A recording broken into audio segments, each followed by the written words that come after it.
பாய்ந்து செல்லுதே. வல்லமை ஆவியாய் பரவி பாயுதே. சுகம் பலன் எனக்குள்ளே பாய்ந்து செல்லுதே. வல்லமை ஆவியாய் பரவி பாயுதே. இசையா ரட்சகரே, சுகம் தரும் என் தெய்வமே. இசையா ரட்சகரே, சுகம் தரும் என் தெய்வமே.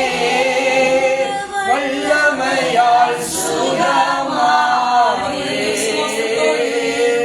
உம்மால் சுகமானே.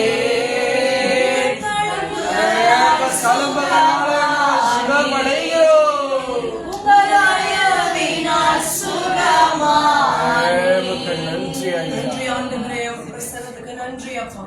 சுகமளிக்கிற பிரசன்னத்துக்கு நன்றி. ஓ ஆலயத்தை உடைய வஸ்திரத்தினால் நிரப்பி இருக்கீங்க ஆண்டவரே. மகிமைகளை மூடட்டும் அப்பா. மோசே பக்தன் கண்ட மகிமை அல்லவோ, எலியா கண்ட மகிமை அல்லவோ, எசாயா தீர்க்கதரிசி கண்ட மகிமை அல்லவோ ராஜா. அப்பா அந்த மகிமையை கொஞ்சம் எங்களுக்கு காட்டுங்க ஆண்டவரே.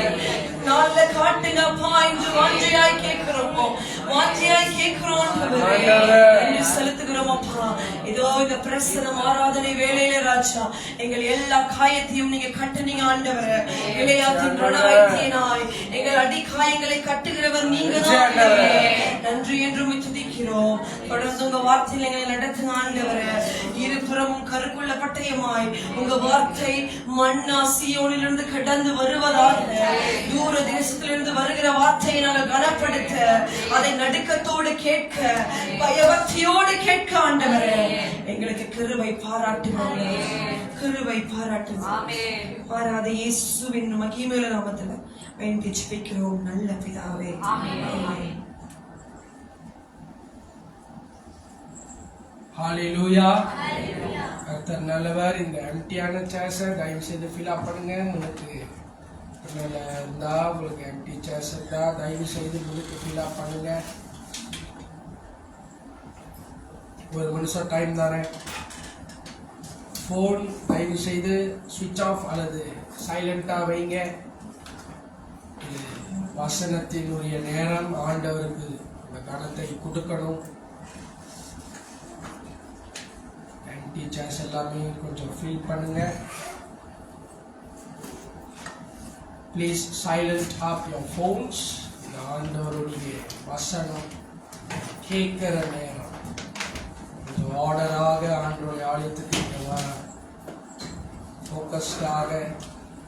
let there be no any distractions. ஹalleluya. எத்தனை பேர் சந்தோஷமா இருக்கிறீங்க? ஆமென். கர்த்தர் நல்லவராக இருக்கிறார். ஹalleluya.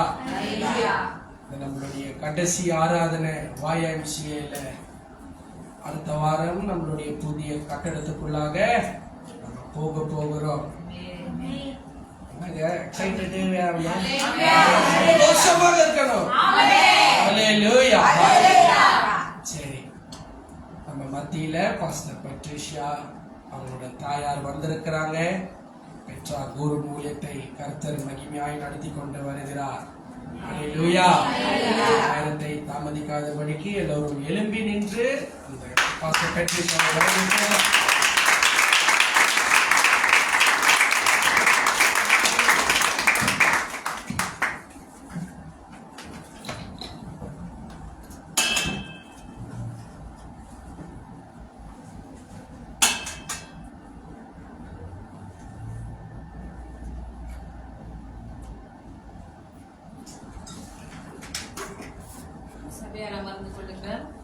Please be seated. கர்த்தர் உங்கள் யாவரையும் ஆசீர்வதிப்பாராக. God bless you. எல்லாம் எப்படி இருக்கீங்க? Amen. How are you? Hallelujah Hallelujah. கர்த்தர் ராஜரீகம் பண்ணுகிறார். The Lord reigns. அவருடைய சிங்காசனமும் பரலோகமும் பொன்னினால் செய்யப்பட்டிருக்கிறது. His heaven is made from gold. ஆனாலும் அவர் இந்த மனுஷனுடைய இதயத்திலே வாசமாய் இருக்கவே விரும்புகிறார். Yet he desired to live in the man's heart. ஹalleluya ஒரு வார்த்தையை ஒரு வசனத்தை நான் உங்களுக்கு சொல்லி உங்களை உற்சாகப்படுத்திவிட்டு இன்றைய செய்திக்குள் போக நான் விருப்பப்படுகிறேன். I would like to give you a verse to encourage you before heading to sermon. ஏசாயா 28வது அதிகாரத்திலே ஒரு வசனம் அழகாக எழுதப்பட்டிருக்கிறது. There was a beautiful Bible verse in book of Isaiah chapter 2. அந்த வார்த்தை என்ன சொல்லுகிறது என்றால் யுத்தத்தை அதன் வாசல் வரையிலும் திருப்புகிறவர்கள்.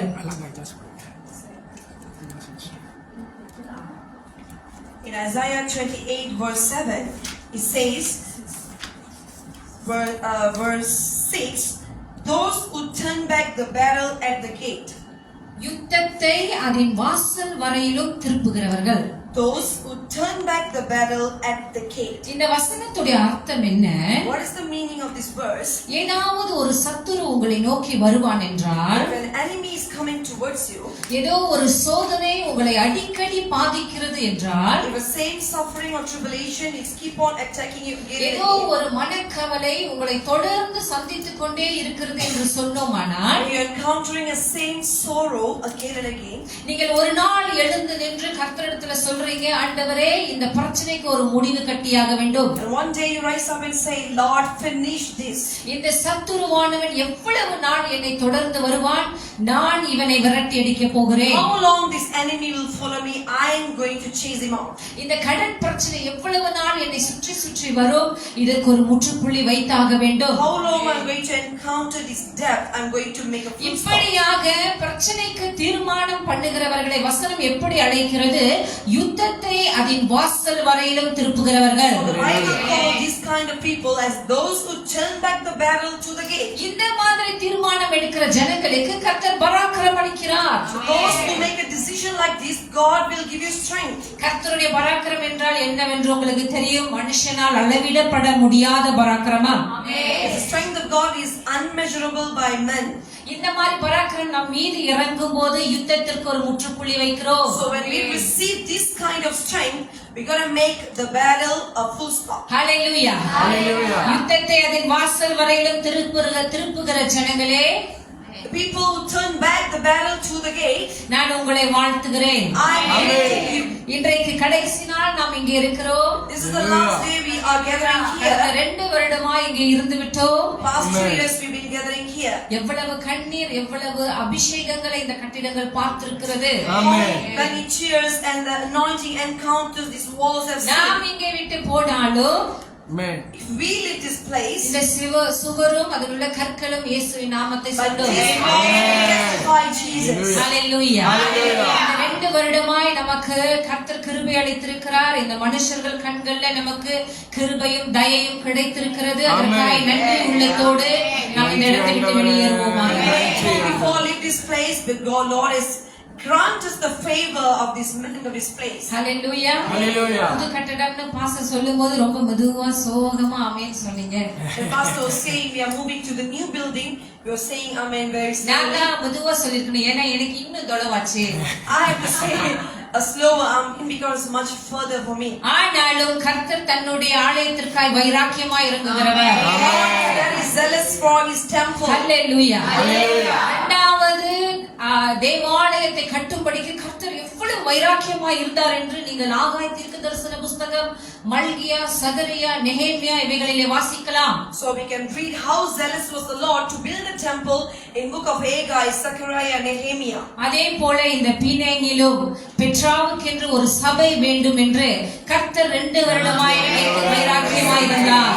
Same as that, Lord was so zealous to build a temple in Penang. இப்பொழுது நம்ம புதிய கட்டடத்துல போய் நம்ம ஒரு சுவிஸ் தட்டும்போது கூட என்ன நினைப்போம்? இது என்னுடைய கட்டடம். So when you go to a new building, even you to a simple task, you will remember this is the house of the Lord and இது meant for கர்த்தர் me. எனக்கு கொடுத்தது. God has given me this house. house of the Lord. இந்த ஆலயத்தை நாங்கள் பராமரிப்போம். Take care of this place. ஆமென். ஹalleluya. நான் உங்களுக்கு ஒரு விஷயத்தை சொல்லிவிட்டு நான் செய்திக்குள் போக விரும்புகிறேன். I'm going to share some information. இந்த COVID-19 நம்முடைய தேசத்தை உலகத்தை தாக்கின போது We know this COVID-19 affect entire the world. அநேக தேவாலயங்கள் மூடப்பட்டது. There were many temples or churches closed. சபைகளுக்கு ஜனங்கள் போக முடியவில்லை. எல்லாம் ஆன்லைன்ல இருந்து வீட்டிலிருந்து பார்த்து கொண்டிருந்தார்கள். People cannot go to the physical on services, but they were doing online service. ஒரு 3 வருடமா இந்த காரியம் தொடர்ந்ததனால சில ஜனங்கள் அந்த சபை கூடி வருதலை விட்டுவிட்டார்கள். Because this thing is happening for 3 years, some people continuing not to attend the church. இதனால் அநேக தேசங்களிலே சபைகள் விற்கப்பட்டு விட்டன. Because of this, many churches are being sold. ஆஸ்திரேலியாவில் இருந்த ஒரு திருச்சபை ஒரு விக்கிரக ஆலயத்துக்காக விற்கப்பட்டு விட்டது. A church in Australia sold to be a idols worship place, a இந்த temple. மாதிரி வருத்தத்துக்குரிய காரியங்கள் நடக்கிற வேளையிலே While there's many sad things happening to churches, நாம் தேவாலயத்தை திறப்பது தேவனுடைய கரத்தினால் ஆகிறது. church is happened by the hand of the Lord. கர்த்தர் நம் பட்சத்தில் இராவிட்டால் If Lord is not on our side, சத்துரு எப்பொழுதோ நம்மை விழுங்கி the இருப்பான். enemy will defeat for நீங்க sure. அந்த அதிகாரத்தை நீங்க படிக்கும்போது 2 முறை ரிப்பீட்டட்டிவா சொல்லுவாங்க. கர்த்தர் நம் பட்சத்தில் இராவிட்டால், கர்த்தர் நம் பட்சத்தில் இராவிட்டால். எல்லாரும் சொல்லுங்க. கர்த்தர் நம் பட்சத்தில் இராவிட்டால், கர்த்தர் நம் பட்சத்தில் இராவிட்டால் என்றைக்கோ நீங்களும் நானும் அழிவை கண்டிருப்போம். If Lord was not by my side, I will be perished for sure. தேவன் மகா இரக்கம் உள்ளவர். The Lord of great mercy. தூரம் போகிறவர்களையும் மீண்டும் சேர்த்துக் கொள்ளுகிறவர். He will gather back those who backslided. அவர் நம்மை விட்டு விலகுகிறதே இல்லை. He won't depart from us. நம் இருதயத்திலிருந்து விலகி போனாலும் அவர் வீட்டின் அருகில் நின்று அவருடைய பொன் முகத்தை நமக்கு காட்டிக்கொண்டே இருக்கிறார். Although we may going far from the Lord, but He won't go far. என் மகனே, என் மகளே, திரும்ப என்னை ஏற்றுக்கொள், உன் இருதயத்துக்குள் என்னை ஏற்றுக்கொள் என்று அவர் சதா காலமும் காத்துக் கொண்டிருக்கிறார். He is waiting entirely for you to come back, my daughter, my son, come back to me. ஹல்லேலூயா. இன்றைய திறவுகோல் வசனத்திற்கு கடந்து செல்வோம். So let's go to our key verse. எடுத்துக்கொள்ளுங்கள். உபாகமம் 32வது அதிகாரம் வசனம் 11-12. Turn your book of to Deuteronomy.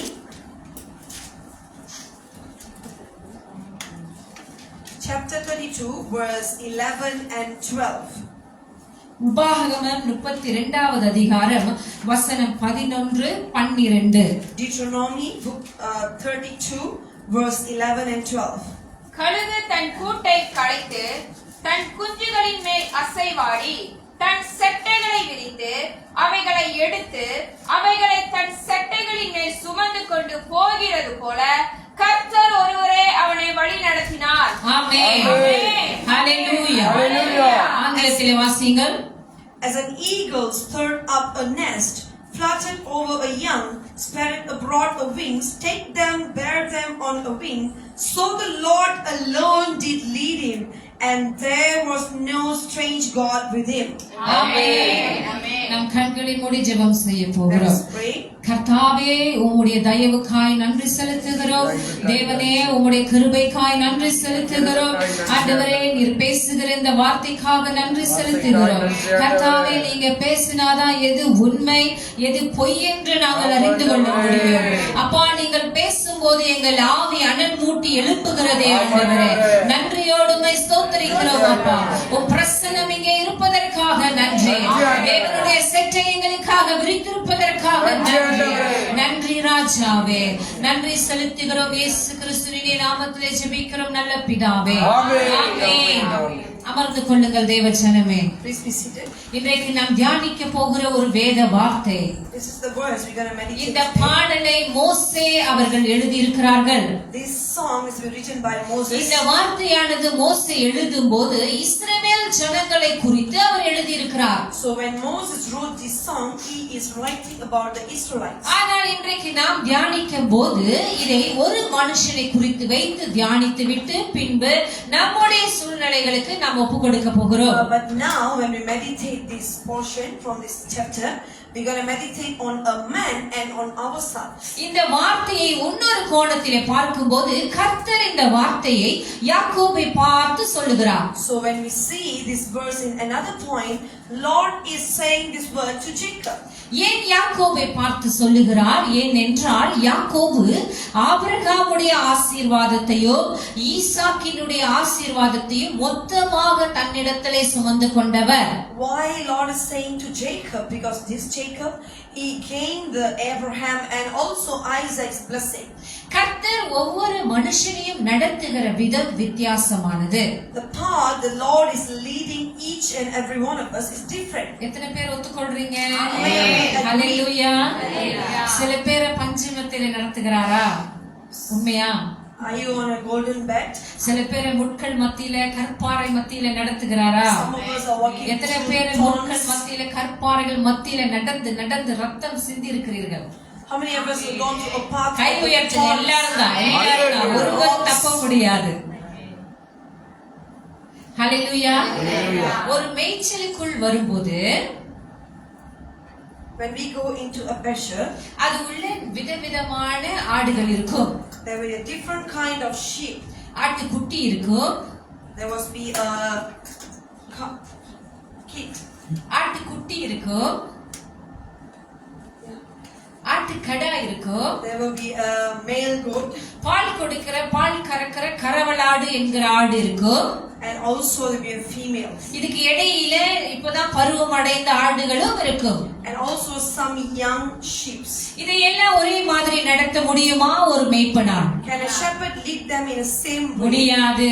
Cannot. ஆட்டுக்குட்டிகளை ஆட்டுக்கடாவை போல ரோத்தான்ல அடிக்க முடியுமா? Can we beat up the kids as the young? காணாம போயிரும். It will lose or sure. அப்போ ஒரு மேய்ப்பன் இந்த ஆடுகளை நடத்துகிற விதம் வித்தியாசமா இருக்கிறது.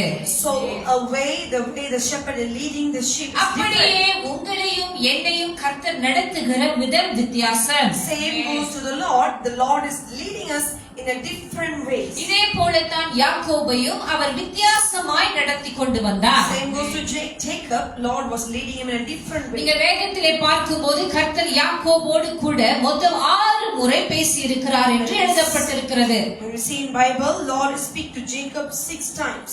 சாதாரணமான பேச்சு அல்ல, அது ஒரு மிக உயர்ந்த ஒரு உரையாடல். It's not a normal conversation, but it was highly favorable conversation. யாக்கோபு தன் வீட்டை விட்டு ஓடின போது கர்த்தர் ஒரு இடத்தை காண்பித்து சொல்லுகிறார், நீ இந்த இடத்திலே போய் படுத்துக்கொள், இந்த கல்லை வச்சு படுத்துக்கோ அப்படின்னு சொல்றார். So when Jacob decided to run away from his house, Lord is showing him a place for him to lay down. அப்ப அந்த கல்லுல படுத்தோனே அவர் தூங்கின போது அவர் என்னத்தை பார்த்தார்? So when he was sleeping, what he saw? தரிசனமா சொப்பனமா? சொப்பன. தரிசனம்னு கேட்டுச்சு எனக்கு. It was a dream. தரிசனமா சொப்பனமா? சொப்பனம். Okay. It was a dream, not vision. சொப்பனம்னா என்ன, தரிசனம்னா என்ன? What is dream? What is vision? Okay, கை தட்டுங்க. Hallelujah. ஹalleluya. So dreams is when we encounter it during our sleeping time, but visions when we are awake. So இந்த சொப்பனத்தில் அவர் பார்க்கும்போது ஒரு ஏணி பரலோகத்தையும் பூமியையும் இணைக்கிறது.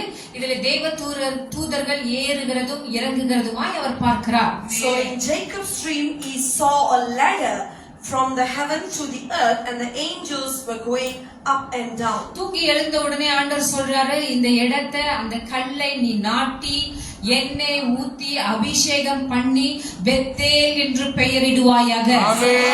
Woke up, Lord instructed him to take the stone and anoint the stone with oil and name it as Bethel. சாதாரண ஒரு நிலம் கர்த்தர் சொன்னவுடன் அது வானத்தின் கதவாக மாறுகிறது. It was a normal land, but when the Lord says, it become the gates of heaven. Bethel என்றால் தேவனுடைய ஆலயம் என்ற அர்த்தம். Bethel means the house of the Lord. Hallelujah. Hallelujah. நமக்கும் ஒரு பெத்தேல் கொடுக்கப்பட்டிருக்கிறது. We also received a Bethel. இப்படியாக தன்னுடைய ஆவிக்குரிய வாழ்க்கையிலே தாவீது பகுதியாக அவர் ஒரு வெற்றியை கண்டுகொண்டு மேலே உயர்ந்து வருகிறார். யாக்கோபு. So we see Jacob, he was highly lifted up in his life from a certain point to another level. இப்படி உயர்ந்த இடத்திலே இருக்கிற யாக்கோபை கர்த்தர் சொல்லுகிறார், நான் ஒரு கழுகை போல யாக்கோபுக்கு இருக்கிறேன். So when Jacob was lifted up so highly, Lord is telling, I am like an eagle to Jacob. இப்பொழுது யாக்கோபுக்கு கர்த்தர் கழுகை போல இருக்கிறதினாலே அந்த முதல் வசனத்தின் முதல் வரியை படியுங்கள். So let's go back to the verse. The first line of the verse 11. கழுகு தன் கூட்டை கலைத்து ஓகே, போதும். As an eagle stirred up a nest. சொல்லுங்க, கழுகு தன் கூட்டை கலைத்தது. As an eagle stirred up his nest. கழுகு தன் கூட்டை கலைத்தது. இப்பொழுது கர்த்தர் யாக்கோபுக்கு கழுகாய் இருக்கிறார். So we see the Lord is like an eagle to Jacob. யாக்கோபு சின்ன பிள்ளையா இருந்தபோது அவனுக்கென்று ஒரு கூட்டை கட்டினார். So when Jacob was young, he built an own nest. அப்போ யாக்கோபு பறந்து வெளியில போய் சுத்தி நல்லா ஊர் சுத்திட்டு வந்து படுத்து தூங்குறதுக்கு அருமையான ஒரு கூட்டை கர்த்தர் கட்டி கொடுத்திருந்தார். So there was some kind of nest God was built for Jacob for him to wander around and come back and sleep. கழுகுடைய கூட்டை நீங்கள் எத்தனை பேர் பார்த்திருக்கீங்க? கழுகோட documentaries. How many of you saw the videos or documentaries about eagles கழுகு எங்க கூடு கட்டும்? and his nest? தலைமையா எங்க? கண்மலையின் மேல், கண்மலையின் மேலும் கண்மலையின் சிகரங்களின் மேலும். Where the eagles will build his nest on the mountains. அப்போ அந்த கழுகு கூட்டை நீங்க நல்லா பாத்தீங்கன்னா சுத்தி எல்லாம் முள்ளா இருக்கும், நடுவுல பஞ்சு மெத்த மாதிரி இருக்கும். So when we zoom its nest, we can see around it surrounded by the thorns, but the middle part was so nice, the comfy So இந்த place. கழுகு தன் முட்டையிட்டு குஞ்சு பொரித்து தன் குஞ்சு நன்றா இருக்கும்படிக்கு இந்த அருமையான கூட்டை ஞானமாய் கட்டியிருக்கிறது. So this eagle has built his nest so wisely to lay eggs and to bring forth its. அதே போல கர்த்தர் யாக்கோபு நல்லா ஸ்தூலித்திருக்கும்படிக்கு, நன்றாக இருக்கும்படிக்கு, சுகமாய் தங்கி இருக்கும்படிக்கு ஒரு கூட்டை கட்டி கொடுத்திருந்தார். Same goes to Jacob. Lord has built him up a nest for him to prosper. யாக்கோபுக்கு மாத்திரமல்ல, இங்க இருக்கிற நம்ம அனைவருக்கும் கர்த்தர் ஒரு கூட்டை கட்டி கொடுத்திருந்தார். For Jacob, but for us, Lord has built up a nest. அந்த கூட்டுக்குள்ள நம்ம சந்தோஷமாய் சுகபோகமாய் ஆடிக்கொண்டிருந்தோம். So we were so enjoying inside the nest. ஆனால் ஒரு நாள் வந்தது, One day, கழுகு தன் கூட்டை கலைத்தது. the eagle stirred up his nest. அதாவது நம்ம பாஷையில சொல்லணும்னா கர்த்தர் நமக்கு கொடுத்த கூட்டை கலைத்து போட்டார். So when we see, meaning the Lord has stirred up your nest. நான் சொல்லுகிற இந்த கூடு என்னவென்று நான் உங்களுக்கு அர்த்தத்தை விளக்குகிறேன். அது ஒரு மனுஷனாக இருக்கலாம், உங்கள் கணவனாக இருக்கலாம், மனைவியாக இருக்கலாம், உங்களுடைய நட்பாக இருக்கலாம், சொந்தக்காரர்களாக இருக்கலாம், உங்களுடைய உயர்ந்த வேலையாக இருக்கலாம், பதவியாக இருக்கலாம், உங்களுடைய பொருளாதாரமாக இருக்கலாம். அது எதுவாக இருந்தாலும் அந்த கூட்டை கட்டினது யார்?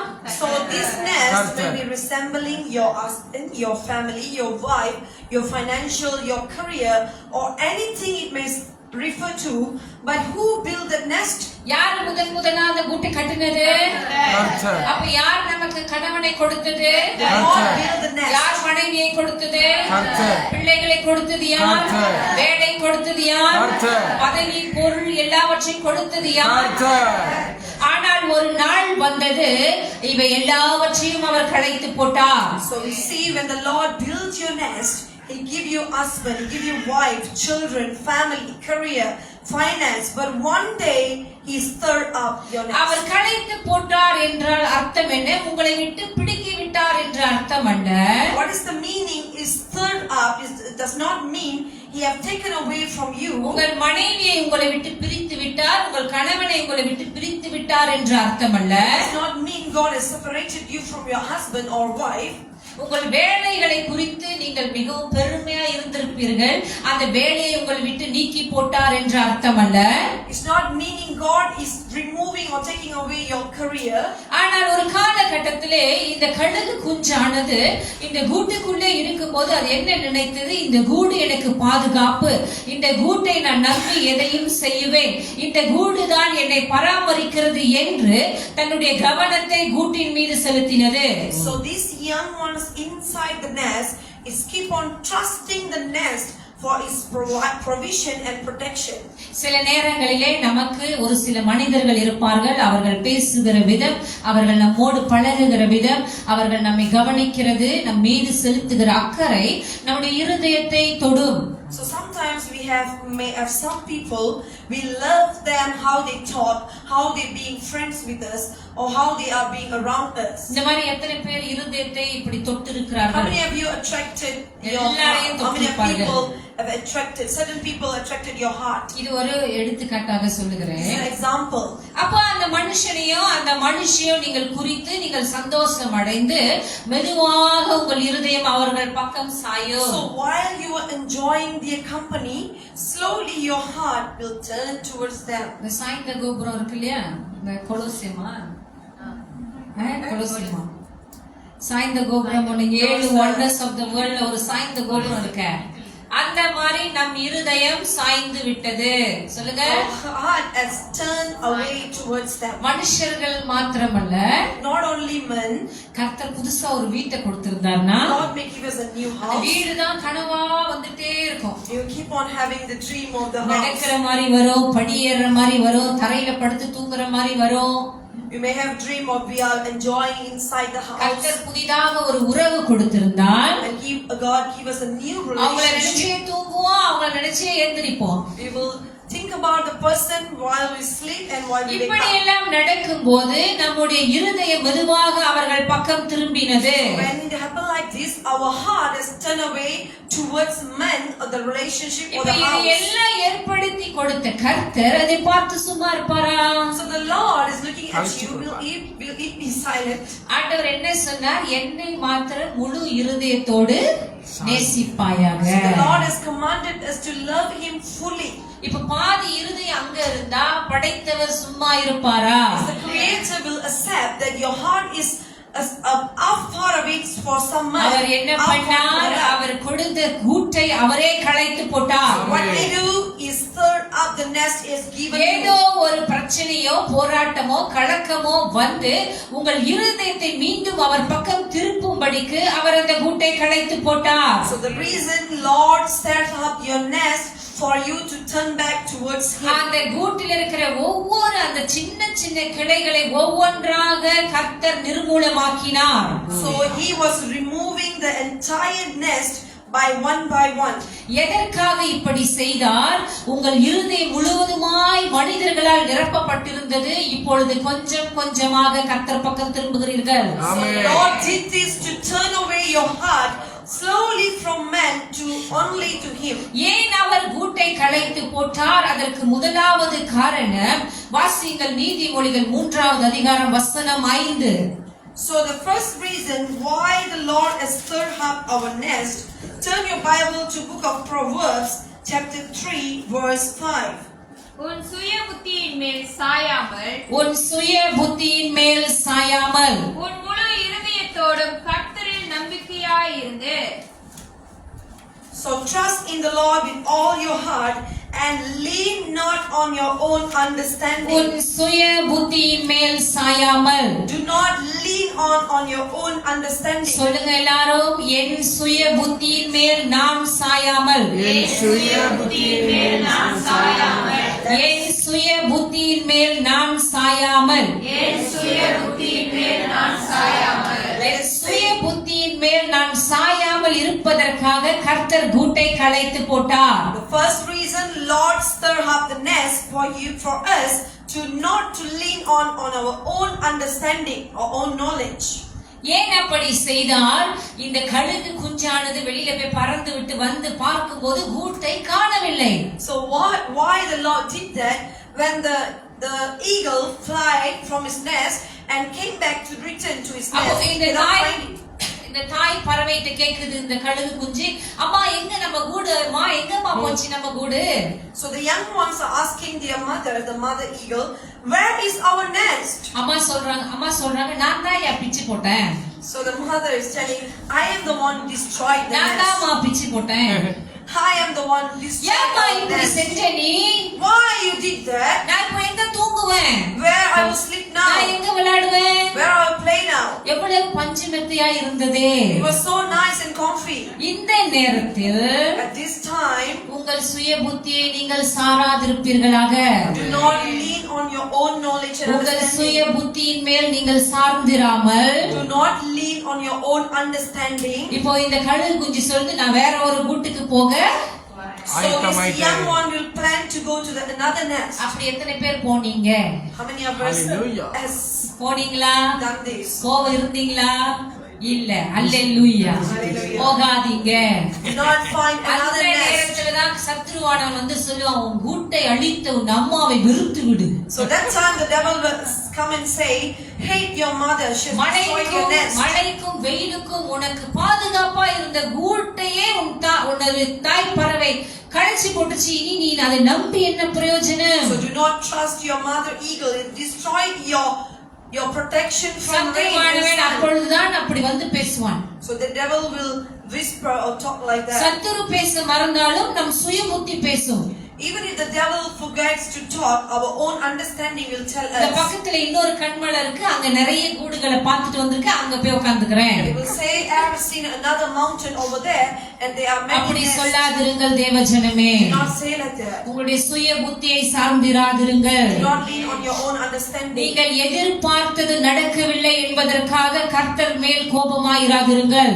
Do not angry towards God when your expectations are not met. நீங்கள் விரும்பினது உங்களை விட்டு தூரம் போகிறது என்பதினாலே கர்த்தர் மீது பகையாய் இருக்காதிருங்கள். When the things you desired are going far from you, do not have grudge on the Lord. இந்த கூட்டை கர்த்தர் களைத்து விட்டு When the Lord stirred up the nest, யாக்கோபை ஒரு மேலான இடத்திற்கு மீண்டுமாய் கொண்டு போகிறார். He is bringing Jacob to a higher place.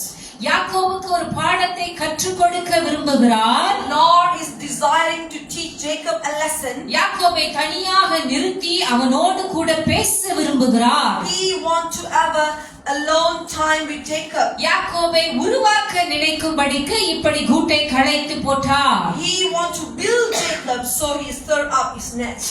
இந்த கூடு களைந்த பிற்பாடு After the nest has been destroyed, இந்த கழுகின் குஞ்சானது வந்து பார்க்கும்போது ஐயோ கூடு இல்லையே என்ற நிலையிலே, so when the young ones came back and see and they cannot find the nest, நீங்கள் ஒன்றை புரிந்து கொள்ள வேண்டும். remember one thing, நீங்கள் அதிகமாய் விரும்பினவர்கள் உங்களை விட்டு போகலாம். the people you love most may leave you. நீங்கள் அக்கறை செலுத்தி அதிகமான நேரம் கொடுத்து கவனித்தவர்கள், உறவுகள் உங்களை மதிக்காமல் அசட்டை பண்ணி இருக்கலாம். Your friends, your family or relations might abandon you. அல்லது உங்களுக்கு கொடுக்கப்பட்ட பொருளாதாரத்தின் வளர்ச்சி திடீரென்று நின்று போகலாம். Or maybe suddenly your financial blessings are stopped. இப்படி நடக்கும்போது நான் இவைகளின் மீது என் கண்களை பதிக்காமல், When these things are happening, I should not put my eye on these things. நான் எங்கே என் கண்களை பதிக்க போகிறேன் Where என்றால், I should put my eyes கர்த்தருடைய செட்டையின் மேல். on the wings of the Lord. Hallelujah. Hallelujah. அந்த வசனத்தின் கடைசி வரியை வாசியுங்கள். Turn your Bible to same our key verse and read the last verse. உன் முழு இருதயத்தோடும் கர்த்தரில் நம்பிக்கையாயிருந்து. உபாகமம் 32வது அதிகாரம் வசனம் 11 கடைசி வரி. Turn to our key verse, Deuteronomy chapter 32 verse 11 and 12. Read the last line of verse 11. அவைகளை தன் செட்டைகளின் மேல் சுமந்து கொண்டு போகிறது போல கர்த்தர் ஒருவரே அவனை வழி நடத்தினார். ஆமென். Hallelujah. அவைகளை தன் செட்டைகளின் மேல் சுமந்து கொண்டு போகிறது போல So he was carry them on his wings. கர்த்தர் ஒருவரே அவனை வழி நடத்தினார். God alone did lead him. அவைகளை தன் செட்டைகளின் மேல் சுமந்து கொண்டு போகிறது போல Like carry them on his wings. கர்த்தர் ஒருவரே அவனை வழி நடத்தினார். Amen. Alone lead him. எந்த அந்நிய தேவர்களும் அல்ல, It's no other any foreign கர்த்தர் gods. Yes, இந்த Jesus. இந்த குஞ்சு பறவை வந்து பார்த்து கூடுகள் இல்லாத நேரத்திலே So when these young ones came back and see they cannot find their nest. தாய் பறவையானது செட்டைகளை விரித்து காத்து கொண்டிருக்கிறது. So the mother eagle was spreading its wings. எதற்காக காத்திருக்கிறது? இந்த குஞ்சு பறவை போய் அதன் மேல் அமர்ந்து கொள்வதற்காக. So why it's waiting while spreading its wings so that the young ones இப்பொழுது climb on its wings. நீங்கள் நினைத்த காரியங்கள் எல்லாம் உங்கள் கைவிட்டு போகும்போது நீங்கள் கர்த்தருடைய செட்டைக்குள்ளாய் மூடிக்கொள்ளும்படி அவர் செட்டைக்குள்ளாய் அமர்ந்து கொள்ளும்படி கர்த்தர் தன் செட்டைகளை விரித்து காத்துக் கொண்டிருக்கிறார். Things may fall apart, but Lord is waiting while spreading His wings so that you can come under His wings. கழுகினிடத்திலே ஒரு சுபாவம் உண்டு. There was a special characteristic in eagle. இதை குறித்து நான் படிக்கும்போது இது கர்த்தரிடத்திலிருந்து வந்த சுபாவம். So when I read through this character is from the Lord. ஏன்னா இது கண்டிப்பா கழுகிட்ட இருந்து கர்த்தர்ட்ட போயிருக்க வாய்ப்பில்லை. It cannot go from the eagle to the right? Lord. கர்த்தர் தானே கழுகையும் படைத்தார். Lord is the one who created the eagle. So ஆண்டவரிடத்திலிருந்து கழுகுக்கு ஆண்டவர் அந்த சுபாவத்தை விதைத்திருக்கிறார். So Lord has planted this special character from Him. என்ன சுபாவம் அது? What is that? கீழே ஒரு புயல் காற்று அல்லது அடைமழை அல்லது ஏதோ ஒரு கொந்தளிப்பு பூமியை நோக்கி வானத்திலிருந்து இறங்கும் போது When a thunderstorm or heavy rains is coming from the clouds to the earth, இந்த கழுகானது அதற்குள்ளாய் நுழைந்து போகிற கழுகு அல்ல. it will not go through it, அதற்கு மேலாய் பறக்கும். but it will fly above the thunderstorms. அதற்கு மேலாய் பறந்து உலாவும். It will fly above the thunderstorms and கழுகு heavy தன் rains. ரெக்கையை அடித்துக் கொண்டு பறக்கிற பறவை அல்ல. It's not a bird that flutters its wings. அது பெரிதாய் தன் செட்டையை விரித்து காற்றை பிளந்து கொண்டு போகிற பறவை. It's the bird that spread its wings out and cut through the air. கழுகினுடைய கூடுகள் எங்கே காணப்பட்டது? Where were the Kanmalai. eagles' nest? கண்மலையின் மீது. ஏனென்றால் ஒருவர் போய் அதை தொட முடியாதபடி. Amen. Because why nobody can climb up to the mountain and touch his nest? இவ்வளவு அருமையான சுபாவங்கள் பெற்ற கழுகுகளுக்கு கர்த்தர் நம்மை ஒப்பிடுகிறார். So the Lord is comparing us with these eagles. நீங்களும் நானும் போராட்டங்களையும் பிரச்சனைகளையும் சந்திக்கும் போது அதன் வழியாய் நுழைந்து போகிறவர்கள் அல்ல, அதை மேற்கொண்டு மேலே You and me are going through tribulation, suffering.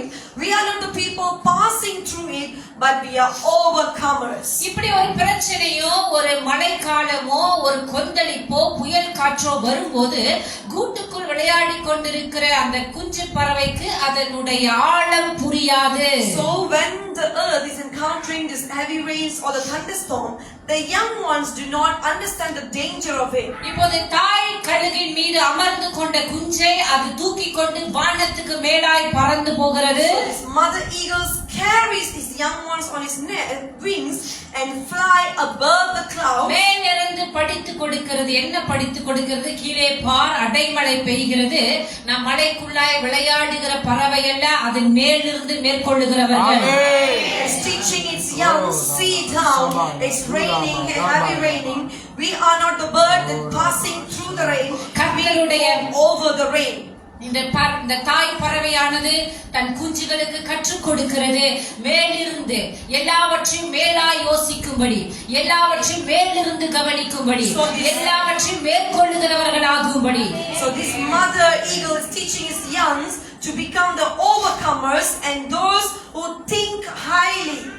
மேலிருந்து மிகவும் ஷார்ப்பான ஒரு பார்வையினாலே கீழே பூமியில கடல்ல இருக்கிற மேலோட்டத்துக்கு வருகிற மீனை கூட அதால் பார்க்க முடியும். Eagle can see through his sharp vision the fishes on the ocean.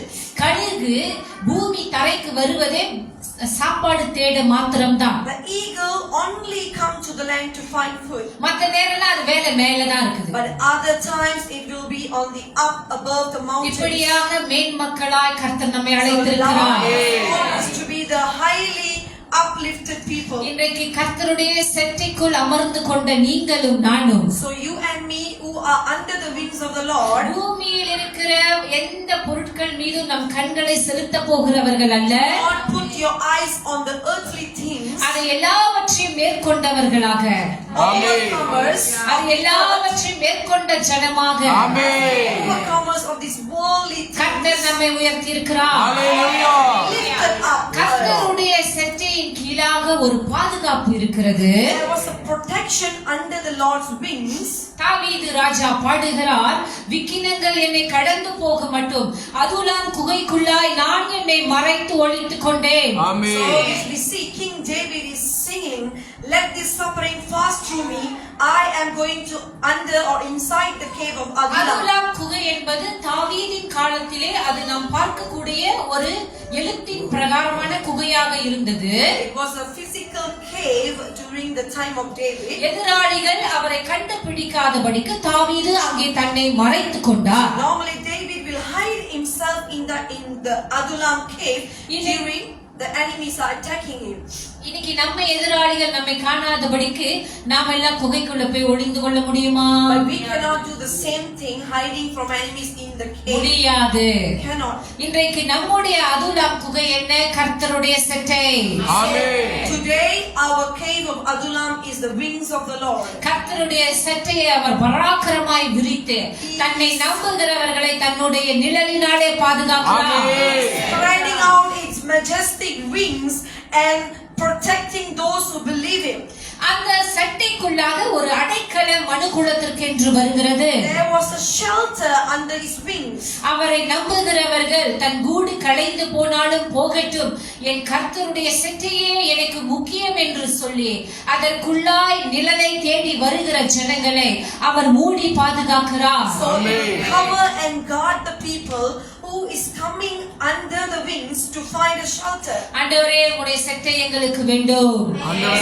Lord, I need your wings on me. இன்றைக்கும் கூட அவருடைய செட்டை நமக்காக விரித்து காத்துக் கொண்டிருக்கிறது. Spreading his wings and waiting for our us. என்ன சொல்லுகிறார்? What he is saying, எந்த மனுஷன் மீது உன் இருதயத்தை சார்ந்திராமல் do not put your trust on any man. சுய புத்தியின் மீதும் நீ சார்ந்திராமல் Do not lean on your own understanding. கர்த்தருடைய செட்டையின் மீது வைராக்கியமாயிருங்கள். Believe and trust the wings of the Lord. நான் உங்களுக்கு ஒன்றை சொல்லுகிறேன். I'm telling you one thing.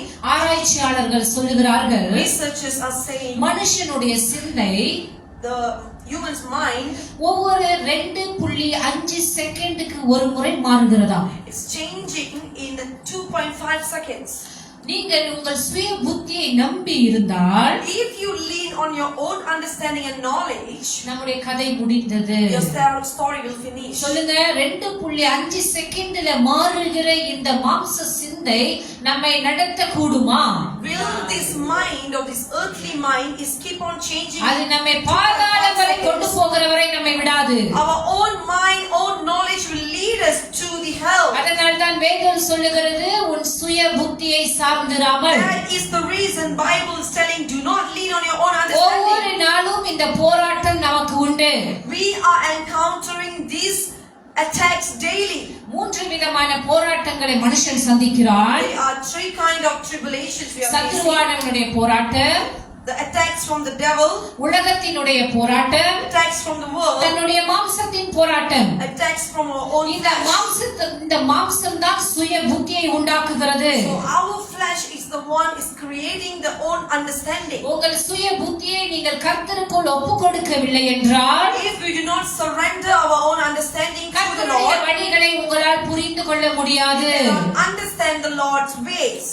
அதனால் தான் சொல்லுகிறது வேதம், உன் சுய புத்தியை சாராமல். That is the reason Bible is telling, do not lean உங்கள் on your சுய own புத்தியிலே understanding. சத்துருனுடைய திட்டங்களும் கடந்து விடும். So because in your own understanding the devil might plot something நான் inside you. ஏற்கனவே உங்களிடத்துல சொல்லி இருக்கிறேன், ஒரு பிசாசு உங்களை குறித்து ஒரு காரியம் செய்ய நினைத்தால் அவன் உங்களுக்குள் வந்து இருக்க வேண்டிய அவசியம் இல்லை. I said before, the devil no need to come inside you to do some things. அவன் வெளியில் இருந்தே உங்களை தன் வசம் கொண்டு வர முடியும். He can make you to go after him by outside. எப்படின்னு கேக்குறீங்களா? How? நான் சொல்றேன் கேளுங்க. I will tell you. இப்ப நீங்க ஹாஸ்பிடல் போறீங்க, நர்ஸ் பாக்குறீங்க. Going to hospital, you are encountering nurse. இப்ப அந்த நர்ஸ் தான், இப்ப நான் தான் அந்த நர்ஸ்னு வச்சுக்கோங்க. Let's say I am the nurse. இப்ப நான் உங்களுக்குள்ள மருந்து போடணும்னா நான் உங்களுக்குள்ள நுழைஞ்சேனா? Am I going inside you when I give you injections? நான் ஒரு ஊசி போட்டு அந்த மருந்து உங்களுக்குள்ள நுழைஞ்சிருச்சு, I right? just inject a shot. அதே மாதிரி தான் பிசாசானவன் வெளியில் இருந்து கொண்டு நம் கொடுமுடிகளை பிடித்து ஆட்டிக்கொண்டே இருக்க முடியும். So that same goes to the devil.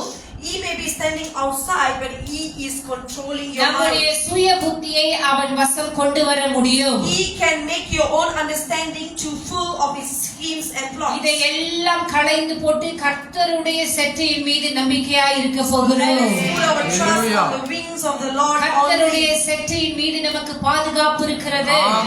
Under his wings there are protections and நமக்கு shelter. அடைக்கலம் இருக்கிறது. There was shelter under his wings. கர்த்தருடைய செட்டையை நம்பி அவரிடத்தில் வந்த ஒரு பெண்மணியை குறித்து நான் பேச விரும்புகிறேன். I'm going to share about a woman who come to the Lord's wings by believing and trusting him. பழைய ஏற்பாட்டிலே ஒரு ஸ்திரீ இருந்தால், அவள் பெயர் Ruth. It was the Old Testament. There was a woman called Ruth. இந்த பெண்மணி இவள் ஒரு இஸ்ரவேல் வம்சத்துக்குரியவள் அல்ல, இவள் ஒரு புறஜாதியார். This woman is not from Israelites, but she was a இதை Gentile. வாசிக்கும் போது எனக்கு ஒரு ஆச்சரியம் வந்தது. இவ்வளவு நாள் எனக்கு தெரியாது யூத் ஒரு புறஜாதியான ஸ்திரீ என்று. I do not know until when I read the chapter that Ruth was not an Israelite. அவ ஒரு மோவாபிய ஸ்திரீ. She was from the Moabites. இந்த மோவாபியர்களை இஸ்ரவேல் ஜனங்கள் மிகவும் வெறுத்தார்கள். So this Moabite, this tribe, hated by the Israelites. இந்த மோவாபியர்களை இஸ்ரவேலர்கள் அடிமையாகவே வைத்திருக்க வேண்டும் என்று ஒதுக்கப்பட்ட ஒரு புறஜாதி கூட்டம். These Moabites are being like a slave to Israelites. ஆனால் ரூத் என்கிற ஒரு பெண்மணி கர்த்தருடைய செட்டையின் மீது நம்பிக்கையாய் இருந்தவள். This woman called as Ruth, she was trusting and come under the wings of the நான் Lord. ஒரு புறஜாதியாக இருந்தாலும், நான் ஒரு தாழ்த்தப்பட்ட ஜனமாக இருந்தாலும், எனக்கென்று ஒரு பெயர் புகழ் அந்தஸ்து இந்த கம்யூனிட்டியில இல்லாமல் இருந்தாலும் என் நம்பிக்கையை நான் கர்த்தர் மீது வைப்பேன். She is saying, I might not be nobody in this society, or I might be a Gentile, but my trust is in the Lord. ஏனென்றால் கர்த்தர் எல்லாரையும் பயன்படுத்தக்கூடியவர். Because why? The Lord can use anyone. ஒரு காரியமும் கர்த்தர் செய்தது தீமையானது என்று சொல்லவே முடியாது. There was no bad thing the Lord has done. அவர் எல்லாவற்றையும் படைத்துவிட்டு எல்லாம் நல்லது என்று கண்டார். After He created everything, Lord sees as good. அதே போலதான் இந்த ரூத்துக்கு எந்த பெண்மணிக்கும் கிடைக்காத விசேஷ ஒரு ஆசீர்வாதம் உண்டாயிருந்தது. So this woman Ruth received a special blessing that no other women received. அது என்ன ஆசீர்வாதம்? What is that blessing? சும்மா அடிச்சு விடுங்க எப்போது போல. இடத்திலிருந்து அவளுக்கு தயை ஓகே, வேற டக்கு டக்கு டக்கு. அல்லேலூயா, கை தட்டுங்க. அல்லேலூயா. ஒரு புறஜாதியார் ஸ்திரியை கர்த்தர் தெரிந்தெடுத்தார். Lord has seek a foreign Gentile woman. அந்த இஸ்ரேல் மூலமாக தேவனுடைய இயேசு கிறிஸ்து பூமியிலே மாம்சமாக வெளிப்பட்டார். Through his generations Jesus was born. Ruth அவரை பெத்தெடுக்கல. It's not Ruth. நீங்க but போய் Jesus. இஸ்ரேல் தேடினீங்கன்னா பாட்டி பூட்டி அந்த மாதிரில ரூத் She இருப்பாங்க. was the great ancestor of hallelujah. Jesus. கர்த்தர் ஒரு அபாத்திரமான பாத்திரத்தை பாத்திரமாக்கினார். She became a vessel for the generation இது like எதனால் Jesus. நடந்தது? அவருடைய செட்டையின் கீழாய் வந்ததினாலே. How it is possible? Because she has come under the wings of the Lord. நான் நம்பி இருந்த கூடு கலைக்கப்பட்டிருந்தாலும் எனக்கென்று ஒரு செட்டை இருக்கிறது. Although my nest has been scattered out, there was a wing for me. இன்றைக்கு நம்முடைய எல்லாருடைய கூடும் கலைக்கப்பட்டிருக்கிற நிலைமையில இருக்கலாம். Let's say is all our nests are being stirred up. இதனாலே நீங்கள் தேவனை பகைக்கிறவர்களாய் இருக்க கூடாது. We may have some grudge against the Lord. என் கூடு போச்சு, அதனால நான் சர்ச்சுக்கு வர மாட்டேன். But say I don't want to come to church because the Lord has destroyed my nest. நான் ஜெபிக்க மாட்டேன். I don't want to pray. நான் உபவாசிக்க மாட்டேன். I don't want to fast. நான் வேதத்தை தியானம் பண்ண மாட்டேன். I don't want to meditate the word. இப்படி சுய புத்தியை சார்ந்திராமல் So So do not lean on your own understanding like this. கர்த்தருக்குள் மனமகிழ்ச்சியாய் இருந்து Rejoice in the Lord. அதுவே நம்முடைய தேவ பலனாய் இருக்கிறது. It is the strength from the Lord. அவருடைய செட்டையிலே நாம் ஏறிக்கொண்டு அவர் நம்மை சுமக்கிறவராய் இருக்கட்டும். Let us climb up on his wings and let the Lord carry us. அவருடைய செட்டையிலே மாத்திரம் அவர் நம்மை சுமக்கிறது கிடையாது.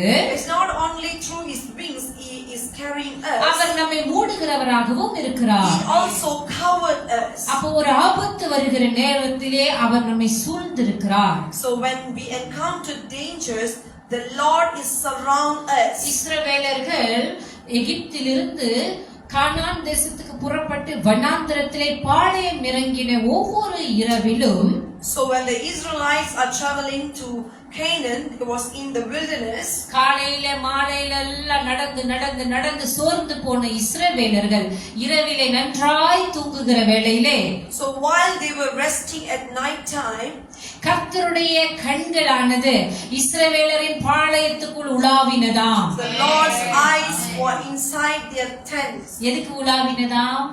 Why? யார் வீடு கதவு சாத்தலனா? அவர்களை பார்த்தாரா? பாதுகாத்தாரா? ஆமென். Is to protect them, ஒரு எதிராளியும் வராதபடிக்கு so that no enemies can enter N inside பிள்ளைகள் them. அயர்ந்து தூங்குகிற வேளையிலே My children are sleeping. நான் தூங்காத உறங்காத தேவன் இவர்கள் பாதுகாப்பா இருப்பேன். I will guard them in their sleeping time. Hallelujah. Hallelujah. அன்பான தேவ ஜனமே, Dear people of God, உங்களுடைய கூடை கலைக்கும்படி கொடுத்து விட்டீர்கள். you surrender your எத்தனை nest. பேர் ஒப்பு கொடுத்தீங்க? Hallelujah. கை உயர்த்துங்க, நான் பார்க்கணும். I want to see your hands. பட்டு பட்டுன்னு தூக்கணும். ஓகே, எல்லாரும் ஒப்பு கொடுத்துட்டு ஆண்டவரே கூடு கலைஞ்சா கலைஞ்சிட்டு போகட்டும். We have submit and surrender. Let my nest to be உங்கள் destroyed. செட்டைகளை நான் பிடித்து கொண்டதினாலே Because I've climbed on your wings, கர்த்தர் நமக்கு 4 வகை ஆசீர்வாதங்களை கட்டளையிடுகிறார். so He's granting us 4 types of blessings. இப்ப யாருக்கெல்லாம் கூடு வேணுமோ திரும்ப போய் கூட்டுல இருந்துக்கோங்க. If you want to nest, you can go back. வேண்டாதவர்களுக்கு 4 ஆசீர்வாதங்கள். Those who want to trust the Lord, He will give you 4 blessings. 4 விதமான கதவுகள் திறக்கப்படுகின்றது. There are 4 doors will be opened. இதை வாசிக்கும் போது எனக்குள்ள ஒரு ஆச்சரியமான ஒரு நிகழ்வு நடந்தது. நான் அதை பிற்பாடு பகிர்ந்து கொள்கிறேன். I'm going to share with you that something happened inside. முதலாவது கதவு என்ன? வாசியுங்கள் அப்போஸ்தலர் நடபடிகள் 14வது அதிகாரம் வசனம் 27. Turn your Bible to book of Acts chapter 14 verse 27. This is the first door of blessing. அவர்கள் அங்கே சேர்ந்த பொழுது சபையை கூட்டி வர செய்து தேவன் தங்களை கொண்டு செய்தவைகளையும் அவர் புற ஜாதிகளுக்கு விசுவாசத்தின் கதவை திறந்ததையும் அறிவித்து ஹalleluya. And when they were come and had gathered the church together, they rehearsed all that God has done with them, and how He had opened the door of faith Hallelujah. unto the Gentiles. முதலாவது கதவின் பெயர் விசுவாசத்தின் கதவு. The first door is door of faith. இப்ப நீங்க எல்லாம் என்ன கேட்கலாம், பாஸ்டர் எங்களுக்கு விசுவாசம் இல்லையா? You can ask, Pastor, are you saying we do not have faith? கேப்பீங்க தானே? Will you ask? சோ விசுவாசத்திலே 5 வகை விசுவாசங்கள் உண்டு. There were 5 types of faith. நமக்கு நேரம் இருக்கும்போது பிற்பாடு கவனிக்கலாம். We can இன்றைக்கு meditate later. நாம் சியோன் என்கிற நம்முடைய நாம் எல்லாம் கூடி போகிற ஒரு இடத்தை நீங்கள் பார்க்கும்போது அங்கே ஒரு அளவுக்கு பெயர் விசுவாசத்தின் பூரணம். So when we see when we are desiring the Zion, there were one perfection named as faith. அப்படி பூரணம் என்று சொல்லும்போது அதற்கு ஒரு அளவு இருக்கிறது, ரைட்டா? So when we say it's a ஒரு அளவு perfection, இருக்கிறது. அது அடையும் போது நாம் பூரணம் என்று சொல்லுகிறோம். there was a measurements for it. So when we reach up to his point, it's called perfected. அப்ப அதுக்கு ஒரு ஸ்கேல் இருக்கிறது. கோசத்துல இருந்து 100 அப்படி வைத்துக் கொள்ளலாம். You might say a scale from 0 to 100. அப்போ இங்க சொல்லப்படுகிற விசுவாசத்தின் கதவு உங்களுக்குள் இருக்கிற விசுவாசத்தின் ஒரு படி மேலான விசுவாசம். So this door of faith is the next level of faith in you. இந்த விசுவாசத்தின் கதவை குறித்து நான் வாசிக்கும் போது ஒரு குடும்பத்தை ஆண்டவர் எனக்கு ஞாபகப்படுத்தினார். When I read this door of faith, Lord has reminded me a family. அந்த குடும்பத்தின் பெயர் சொல்லாமல் நான் அவர்களை வாழ்த்த விரும்புகிறேன். I want to encourage and congratulate them. அந்த பக்கத்துல இருந்து வார இந்த பக்கம் வராங்க. They are coming from abroad here. Bridge தாண்டி வராங்க. They're coming by crossing the bridge. குடும்பத்தினருக்கு கை தட்டுங்க. ஹalleluya.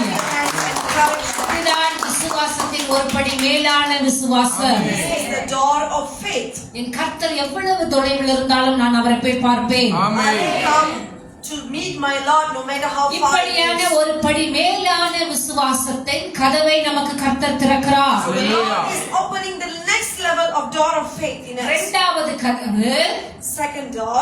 1 கொரிந்தியர் 16வது அதிகாரம் வசனம் 9. Turn your Bible to 1 Corinthians chapter 16 verse 9. ஏனெனில் இங்கே பெரிதும் அனுகூலமுமான கதவு போதும். பெரிதும் அனுகூலமுமான கதவு. For a great door. பெரிதும் அனுகூலமுமான கதவு. For a great and effectual door. இரண்டாவது வகை கதவு என்னவென்றால் பெரிதும் அனுகூலமுமான கதவு. The second type of door is a great and effectual door. இந்த சம்பவத்துல என்ன நடக்கிறது? பவுல் அப்போஸ்தலர் எபேசு பட்டணத்திலே தேவனுடைய சுவிசேஷத்தை சொல்லும்படிக்கு போகிறார். So what is happening in this passage? Apostle Paul is going into the city of Ephesus. அந்த பட்டணத்திலே சுவிசேஷத்தை கொண்டு போகும்போது மிக கடினமா இருந்தது. அவர் அங்கே 3 வருடங்கள் தங்கி இருந்தார் என்று வேதத்திலே பார்க்கிறோம். It was so hard for him to bring the gospel. Apostle Paul had stayed there 3 years. ஒரு பட்டணத்தை ஆதாயம் பண்ணுவது சுலபமான காரியம் அல்ல. It's not easy to claim a city for our Jesus. அந்த உச்ச கட்டத்தில் இருக்கிற வேளையிலே கர்த்தர் அவருக்கு பெரிதும் அனுகூலமுமான கதவை திறந்தார். So while he was peak of his ministry, Lord has opened up a great and effectual door for him. இந்த பெரிதும் அனுகூலமுமான கதவு நமக்கும் திறக்கப்பட போகிறது. We also want this door to be open. சின்ன சின்ன அதிசயங்களையும் அற்புதங்களையும் பார்த்து பார்த்து போதும் ஆண்டவரே, பெரிதாய் பார்க்க Let விரும்புகிறோம். us ask him, Lord, is enough for us to a simple miracle. விசுவாசத்தினாலே பார்க்க விரும்புகிறோம். We want to see a mightier, great நாங்கள் things in faith. விசுவாசத்தினாலே இந்த பிணை பட்டணத்தை ஆதாயம் பண்ண விரும்புகிறோம். We want to claim this city for Jesus. கர்த்தர் எங்களுக்கு பெரிதும் அனுகூலமான கதவை திறந்திருக்கிறார். Lord has opened up a great and effectual door. ஹalleluya, ஹalleluya.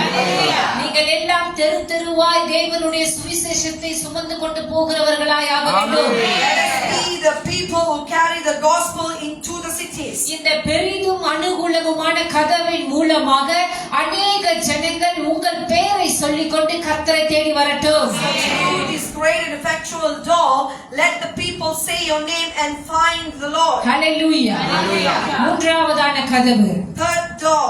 2 கொரிந்தியர் 2வது அதிகாரம் வசனம் 12. 2 Corinthians chapter 2 verse 12. மேலும் நான் கிறிஸ்துவின் சுவிசேஷத்தை பிரசங்கிக்கும்படி துரோவா பட்டணத்தில் வந்தபோது கர்த்தராலே எனக்கு கதவு திறக்கப்பட்டிருக்கையில் மூன்றாவது கதவின் பெயர் சுவிசேஷத்தின் கதவு. The third door is called as the door of gospel. இந்த சுவிசேஷத்தின் கதவு திறக்கப்படாமல் ஒரு ஆத்துமாவையும் ஆதாயம் பண்ண முடியாது. We cannot gain any soul for the Lord if this door of gospel is still closed. நீங்கள் ஏதோ ஒரு ஆத்துமாவை தேவனுடைய நன்மையை சொல்லி ஆதாயம் பண்ணி கொண்டு வந்தீர்கள் என்றால் தெரிந்து கொள்ளுங்கள், சுவிசேஷத்தின் கதவு திறந்திருக்கிறது. We have saved a soul to the Lord. The door of gospel is open. இந்த பெரிதும் அனுகூலமுமான கதவு செயல்பட சுவிசேஷத்தின் கதவு திறக்கப்பட வேண்டும். So for this great and effectual door to operate, the door of gospel need to be opened. இந்த மூன்றாவது கதவாகிய சுவிசேஷத்தின் கதவு உங்களுக்கு திறக்கப்பட்டு உங்களுடைய பெயரை சொல்லி ஜனங்கள் தேடி வருவார்களாக. Let this door of gospel open and let the people come. நீங்கள் இயேசு கிறிஸ்துவின் ஊழியத்தை பார்க்கும்போது அவரிடத்திலே ஒரு சிறந்த ஒரு குணம் இருந்தது. When we see Jesus ministries, there was a special our characteristic. ஜனங்களுடைய ஆத்துமாக்களை ஆதாயம் பண்ணும்படி ஒவ்வொருவராய் போய் சந்தித்தார். When he wanted to save the souls, he encountered them individually. அந்த மாதிரி நாமும் இந்த கடைசி காலத்திலே அதுக்கு பெயர் personal evangelism. It called as a personal evangelism. தனித்தனியாய் ஒரு ஆத்துமாவை போய் சந்தித்து தேவனுடைய நன்மைகளை சொல்லி அவர்களை கர்த்தர் பக்கம் கொண்டு வர வேண்டும். So we meet them by person and sharing the gospel and bring them to the Lord. இன்னைக்கு நான் சொன்ன உடனே நாளைக்கே இதை போய் செய்யாதிருங்கள். Do not do this when I say this personal evangelism. இதற்கு Immediately. சில வழிமுறைகள் உண்டு. There are ways to do it. சட்டப்படி செய்யலனா அடி விழும். If you do not do it by the rules, you will be attacked. அதுக்கு சில வழிமுறைகள் உண்டு. உங்கள் பாஸ்டர்மார்ட்ட கற்றுக்கொண்டு நீங்கள் சில நாட்கள் ஜெபத்திலே காத்திருந்து இந்த ஆத்துமாக்களை போய் சந்திக்க வேண்டும். Learn the ways of personal evangelism to your pastors and stay in prayer for a time being. Then go. இந்த பர்சனல் இவாஞ்சலிசம் சிறப்பாய் கனி கொடுக்க சுவிசேஷத்தின் கதவு திறக்கப்பட வேண்டும். For this personal evangelism to be operated successfully, the door of gospel need to be opened. இன்றைக்கு நமக்கு இது திறக்கப்பட்டிருக்கிறது. Today this door is open for us. Hallelujah. Hallelujah. நான் பரலோகத்திலே கர்த்தரோடு கூட இருக்கும்போது When I was with the Lord in heaven, நாம் எல்லாரும் நான் இல்ல நீங்க நம்ம எல்லாரும் சேர்ந்து இருக்கும்போது when all of us in heaven அவங்க with the Lord, டிரான்ஸ்லேட் பண்ணும்போது எனக்கு பயம் எடுத்துருச்சு. சோ நமக்கெல்லாம் ஒரு கிரீடம் கொடுக்கப்படும். so all of us will receive a crown. அந்த கிரீடத்துல முத்துக்கள் பதிக்கப்பட்டிருக்கும். There were pearls on the crown. அந்த முத்துக்கள் எதை குறிக்கிறது? What is the pearls are resembling? ஆத்துமாக்கள். Souls that you have gained so in your நம்ம lifetime. எல்லாருக்குமே முத்து இருக்கணும் அதுல. So we must have pearls on our crowns in heaven. எங்களுக்கு முத்து இல்லாத கிரீடம் வேண்டாம் ஆண்டவரே. So let's say, Lord, I do not want a pearlless crown.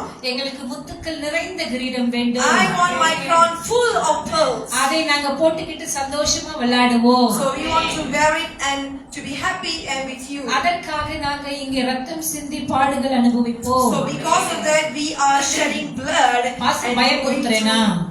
Am I frightening you? Okay, நாலாவது கதவுக்கு போவோமா? Let's go to the fourth door. இந்த மூன்று கதவுகளை விட இது மிக சிறந்த ஒரு கதவு. This is the most special door. வெளிப்படுத்தின சுவிசேஷத்துல எழுதப்பட்ட 4வது அதிகாரம் வசனம் 1.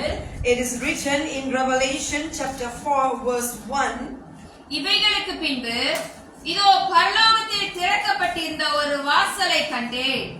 முன்னே எக்கால சத்தம் போல என்னுடனே பேச நான் கேட்டிருந்த சத்தமானது, இங்கே ஏறி வா, இவைகளுக்கு பின்பு சம்பவிக்க வேண்டியவைகளை உனக்கு காண்பிப்பேன் என்று விளம்பினது. After this I looked and behold, a door was opened in heaven. இந்த கதவுக்கு பெயர் என்ன? வானத்தின் கதவு. This door is called as the door of heaven. இந்த கதவுக்கு பெயர் வானத்தின் கதவு. Door of heaven. இந்த கதவு எதை குறிக்கிறது? ரகசிய வருகையை குறிக்கிறது. This door is resembling the rapture. ரகசிய வருகை என்றால் என்ன? What is rapture? ரகசிய வருகை என்றால் என்ன? What is rapture? நான் உங்களை கேட்கிறேன், நீங்க என்ன கேட்கிற மாதிரி பாக்குறீங்க. மணவாட்டி சபை எடுத்துக்கொள்ளப்படும். இயேசுவின் இரண்டாம் வருகையின் முதல் பகுதி. ஓகே, வேற யாரெல்லாம் எடுத்துக்கொள்ளப்படுவார்கள்? கற்புள்ள கன்னிகை. கற்புள்ள கன்னிகை. வேற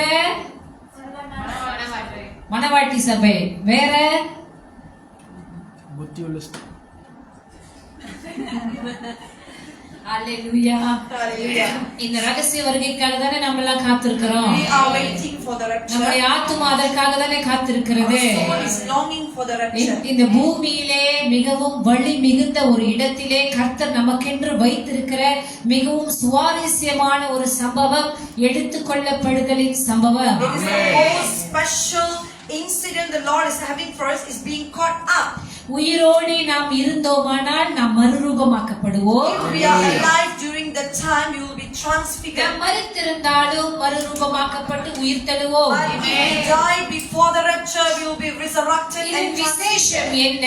எக்கால சத்தம் தொனிக்கும் போது So when we hear the sounds of the trumpet, தேவ தூதர்களின் ஆரவார கூட்டத்தோடு the angels will come in host. ராஜாதி ராஜா பூமியை நோக்கி வருகிறார். Angels are coming towards the earth. அவரையே சேவித்து அவருக்காய் பூமியிலே வாழ்ந்தவர்கள் அவரை நோக்கி போவார்கள். Those that surrendered their life to Jesus, they will go towards Him. இந்த பூமி எனக்கு வேண்டாம், இந்த உலகத்தின் எதுவுமே எனக்கு வேண்டாம் என்று ஒப்பு கொடுக்கப்பட்ட ஒவ்வொரு ஆத்துமாவும் மறுரூபமாக்கப்பட்டு எக்கால தொனியின் சத்தத்தை கேட்டவுடனே வானத்திலே அவரை சந்திப்போம். So each and every soul, those who surrender their life to Jesus, when they hear the sounds of trumpet, they will transfigure and meet இது ஒரு Jesus. கதையை போல் இருக்கிறது தானே. It is like a story. அதான் நம்முடைய சுய புத்தி. It is our own இது understanding. உண்மையாய் நடக்க போகிற ஒரு சம்பவம் தேவஜனமே. True incident. நாம் எல்லாம் ஒரு கூட்டமாய் மேலே எடுத்துக் கொள்ளப்படுகிற நேரத்திலே When we all are being caught up, பூமியிலே அநேக அலங்கோலங்கள் நடக்கும். there will be many mishappenings in the 3 வருடம் earth. கொடூரமான வருடம், மீதி 3 வருடம் மகா கொடூரமான The வருடங்கள். first 3.5 years the tribulations, and another 3.5 years is the இதிலே more tribulation. பாதிக்கப்படுகிற ஜனங்களை பார்க்கும்போது நம் இருதயம் உடைந்து போகிறதல்லவா? When we remember that people are being left out in the tribulation, our இந்த hearts is ஜனங்களும் broken. கைவிடப்படக்கூடாது. Let us pray that no one will be forsaken. வேதம் சொல்லுகிறது கூடுமான வரையிலும் எல்லாரும் ரட்சிப்பை ஏற்றுக்கொள்ள வேண்டும். Bible is telling let all the people being saved. இந்த ஜனங்களுக்காகவும் நாம் ஜெபிக்க வேண்டும். We must pray for everyone. கர்த்தர் அந்த பாரத்தை நமக்கு தருவார். Let the Lord give us this burden. நாம் ஜெபிக்கும் போது கர்த்தர் சுவிசேஷத்தின் கதவுகளை திறப்பார். When we pray, the door of gospels will be இந்த open. சுவிசேஷத்தின் கதவு உங்களை தொடர்ந்து வருகிறதுனாலே நீங்கள் எந்த பட்டணத்திற்கு கர்த்தர் உங்களை போக சொல்லுகிறாரோ அங்கும் அது கிரியை செய்யும். When we are operating in the doors of gospel, when you go to any kind of cities, it will operate there தேவ also. ஜனமே நம் ரகசிய வருகையிலே எடுத்துக் கொள்ளப்பட வேண்டும். Let us desire to be caught up in the நான் rapture. உங்களுக்கு ஒரு உண்மையை சொல்ல விரும்புகிறேன். I want to share a truth. வேத வல்லுனர்கள் சொல்லுகிறார்கள், Bible scholars are telling, எப்பேற்பட்ட உபதேசமுடைய சபையாக இருந்தாலும் no matter what kind of doctrine the church is from, அந்த சபையின் ஒரு கூட்ட ஜனம் கைவிடப்படுமா? there will be a certain kind of group of people who will be எவ்வளவு forsaken. ஆழமான சத்தியத்திலே நீங்கள் நாட்டப்பட்டிருந்தாலும் No matter you are being planted in a deep truth doctrine, அந்த சபையிலே ஒரு கூட்டத்தார் கைவிடப்படுவார்கள் என்று in வேதம் that சொல்லுகிறது. kind of church, even a group of people will be left out. கைவிடப்பட்டால் அது கர்த்தர் சித்தம், கர்த்தரிடத்துல ஒப்பு கொடுத்து விடுவோம்.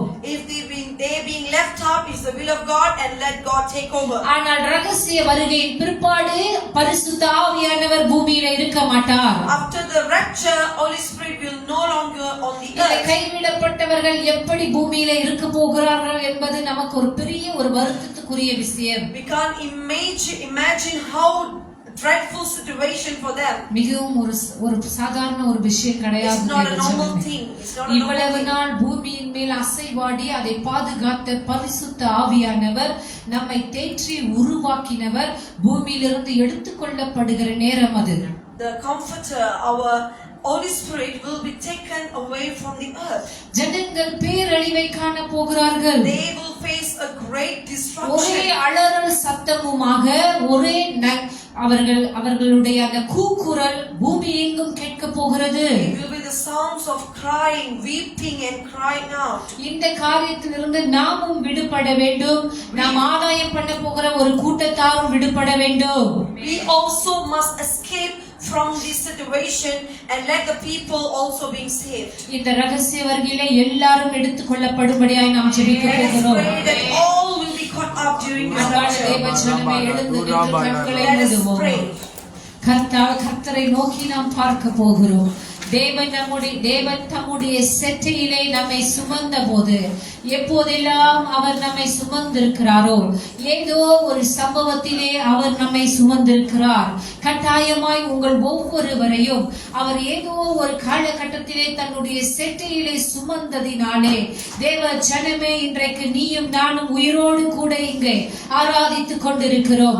கர்த்தருடைய செட்டை நமக்கு பாதுகாப்பா இராவிட்டால் எத்தனை சத்துரு உன்னை நோக்கி வந்தான், எத்தனை சர்வம் உன்னை நோக்கி வந்தது. கர்த்தருடைய செட்டை பாதுகாத்தது அல்லவா?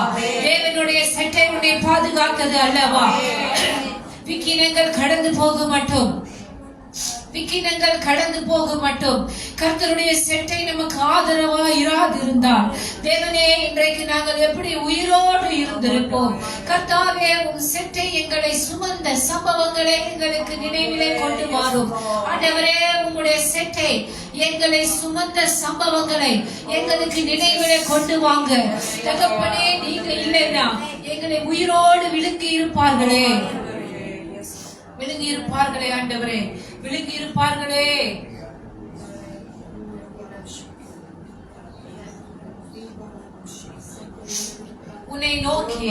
நம்மை நோக்கி வைக்கப்பட்ட எத்தனை கண்ணிகளை கர்த்தர் தெரிக்கும்படி செய்தார். எத்தனை கண்ணிகள் நம்முடைய தலையை நோக்கி வந்தது, நம்முடைய கால்களை நோக்கி வந்தது. அவைகள் நம் கால்களை பிடித்துக் கொள்ளாதபடிக்கு, நம்முடைய தலையிலே வராதபடிக்கு அதை நம்முடைய தலைக்கு மேலாக தெரிக்க பண்ணினாரே. கர்த்தர் நம்மை தப்புவித்தாரே. தேவனுடைய செட்டை நம்மை தப்புவித்ததே. கர்த்தாவே, உம்முடைய அனுகூலமான செட்டைக்காய் நன்றி செலுத்துகிறோம்.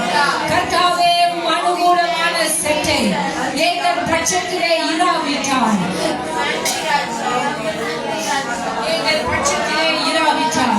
தேவனே, இதோ என் பக்கத்துல 1000 என் வலது புறத்திலே 10,000 விழுந்தாலும் அது என்னை அணுகாது என்று சொன்னேன்.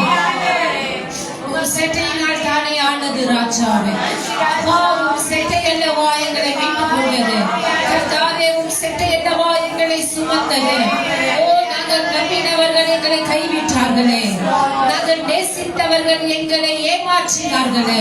அப்பா, நாங்கள் நம்பி இருந்த ஜனம் எங்களுக்கு பின்பாக ஓடி போனதே. கர்த்தாவே, நீர் மாத்திரம் இராதிருந்தால் நாங்கள் இன்று கழிந்திருப்போமே. எங்களை தேடி வந்த சாபங்களும், எங்களை தேடி வந்த பாவங்களும் உம்முடைய அபிஷேகத்தினால் அல்லவா முறிக்கப்பட்டது. தேவனே, உம்முடைய செட்டையின் பாதுகாப்பு அல்லவா எங்களை முறிக்க சென்றது. இதோ நாங்கள் கால் ஊன்றி நிற்கும்படி, எங்கள் கால்கள் கண்மலையின் மேல் நிற்கும்படி செய்தது உம்முடைய செட்டை அல்லவா. நன்றி செலுத்துகிறோம் ஆண்டவரே, நன்றி செலுத்துகிறோம் கர்த்தாவே. பறந்து காக்கிற பட்சியே, ஓ, இந்த பட்சி இல்லாதிருந்தால் நாங்கள் செத்து போயிருப்போமே. எங்களை கொத்தி போட்டிருப்பார்களே, எங்களை இல்பொருள் ஆக்கி இருப்பார்களே, எங்களுடைய எதிராளிகள் எங்களை வடங்கடித்திருப்பார்களே. தேவனே, இதோ பறந்து காக்கிற பட்சி எங்கள் கர்த்தருடைய செட்டை எங்களுக்கு தலைக்கு நேராக இருப்பதினாலே இதோ நாங்கள் தப்பித்திருக்கிறோமே. இதோ நாங்கள் தப்பித்துக் கொண்டிருக்கிறோமே. கர்த்தாவே, நன்றி செலுத்துகிறோம். நன்றி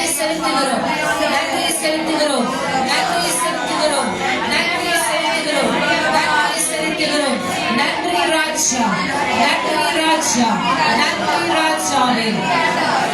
இதோ சிறகின் நிழலிலே மூடிக்கொள்ளுகிறவரே, நீரல்லவா எங்கள் உண்மையான கர்த்தர். நீரல்லவா எங்களுக்கு உண்மையான அன்பை காட்டிக் கொடுக்கிறவர். நீரல்லவா எங்களுக்கு பாதுகாப்பின் நிழல். நீரல்லவா எங்களுடைய அனுகூலமான செட்டை. ஓ, நன்றி செலுத்துகிறோம் ராஜா. எங்கள் கூடு கலைக்கப்பட்டதற்காக நன்றியே. ஆண்டவரே, எங்கள் கூடு கலைக்கப்பட்டதனால் தானே இன்றைக்கு நாங்கள் உண்மையாய் உம்மை தேடுகிறோம். உண்மையாய் எங்கள் இருதயத்தை தேடுகிறோம். நன்றி ராஜா. பறந்து காக்கிற பட்சியே, கர்த்தர் கரண் ஒரு நிமிடம் நம்மை கைவிட்டாரானால் நம் நிலைமை என்னவா இருக்கும் யோசித்து பாருங்க. தேவ ஜனமே, நான் ஒரு சில காரியங்களை உங்களுக்கு சொல்ல விரும்புகிறேன். இதோ இந்த நேரத்திலே, அநேக நேரங்களிலே, அநேக சமயங்களிலே நம்முடைய இருதயத்தை நம் ஜனங்கள் பக்கம் திருப்பி இருக்கிறோம். அதற்காக நாம் மன்னிப்பு கேட்க வருகிறோம். தேவனிடத்திலே மன்னிப்பு கேட்டு ஒப்புரவாகுங்கள். தேவனிடத்திலே மன்னிப்பு கேட்டு ஒப்புரவாகுங்கள். கர்த்தரை நோக்கி பார்க்க வேண்டிய நேரங்களிலே இதோ மனுஷனை நோக்கி பார்த்ததற்காக தேவனே, நாங்கள் மனம் வருந்துகிறோம். கர்த்தாவே, நாங்கள் உம்மை மாத்திரமே நோக்கி இருக்கிறோம். இதோ மாம்ச சிந்தை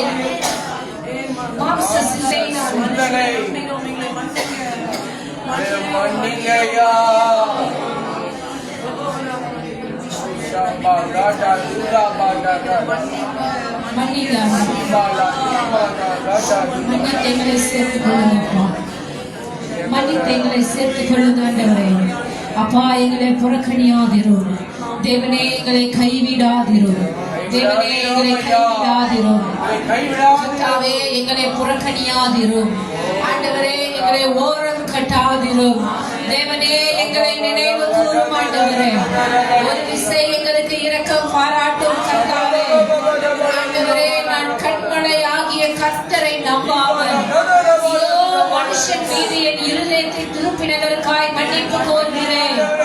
மன்னியும் ஆண்டவரே, தகப்பனே, இதோ இந்த மனுஷனிடத்திலிருந்து எனக்கு ஒத்தாசை வருமே, இதோ இந்த மனுஷன் என்னை காப்பாற்றுவானே என்று சொல்லி மனுஷர்களை எங்கள் தலையின் மீது வைத்து நாங்கள் கொண்டாடின அந்த தருணங்களுக்காய் மன்னிப்பு கோருகிறோம். மன்னிங்க தேவனே, மன்னிங்க கர்த்தாவே.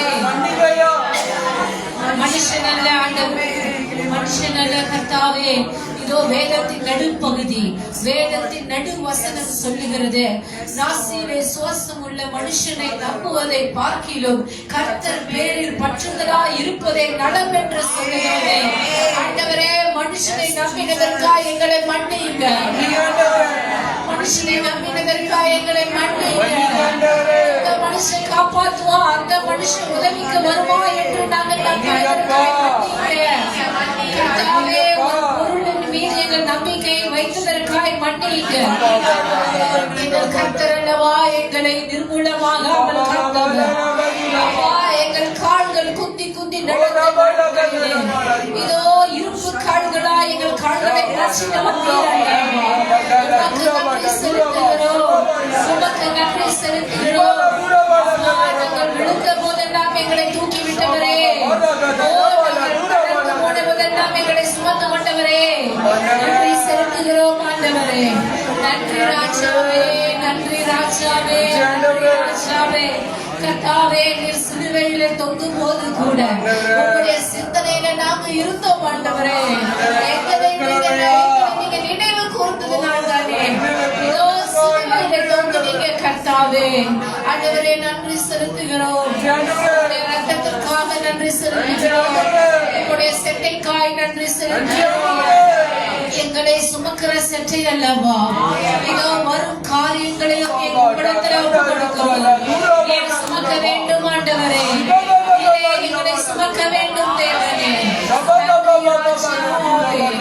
நன்றி கர்த்தாவே,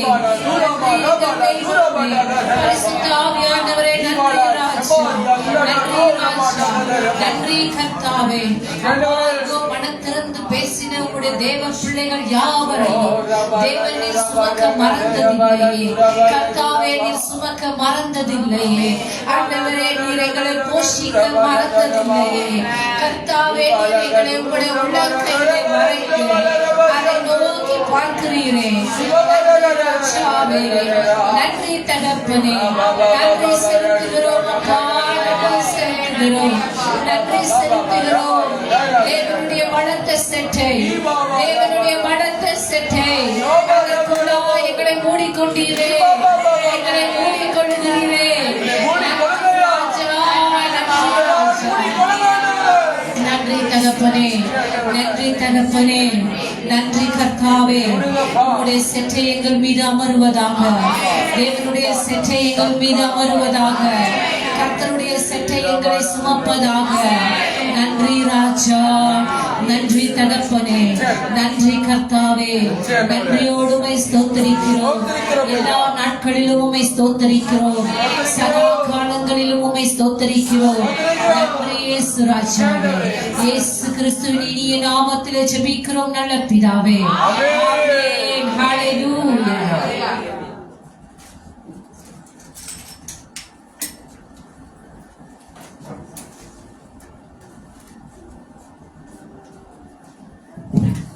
ஹalleluya. எத்தனை பேருக்கு நீ சொல்லிய வார்த்தை ஆசீர்வாதமா இருந்தது?